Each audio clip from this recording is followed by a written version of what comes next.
More definite integrals. Okay, let's just simplify from the start.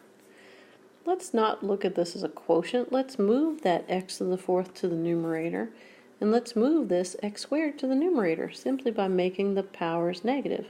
That would be from 1 to 5 of 10x to the negative fourth and 6x to the negative second. Then we'll use our power rule.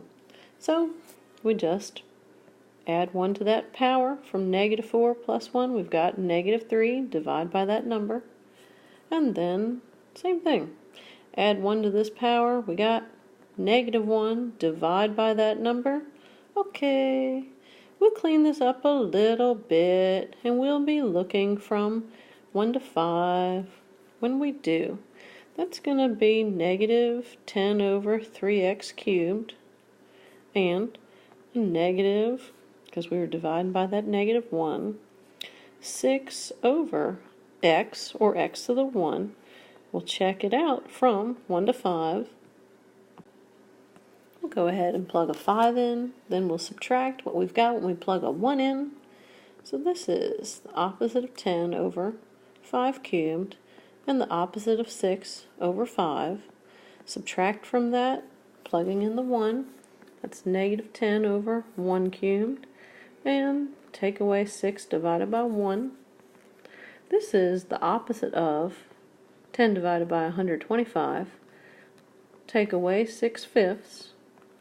Now then I've got a negative 10, take away 6. I could simplify a little.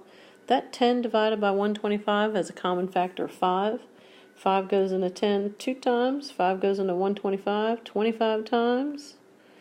Guess we'll have the joy of finding a common denominator. In the back, negative 10 and negative 6 does make negative 16. One more time. Okay, this double negative is a positive. As for common denominator, 5 and 25 both go into 25. The first fraction is good. The second fraction, to get that common denominator of 25, 5 goes into 25 5 times. 5 times 6 is 30. So I have negative 2 25ths, take away 30 25ths, add to that 16. This is the same as negative 32 25ths plus 16. If I get that common denominator, that's the same as negative 32 25ths plus 80 fifths. Since 1 goes into 5 times, and 5 times 16 is 80. So in the end, whoops, it's not over 5, it's 25. Oh, I'm wrong. So 16 is how many 25ths?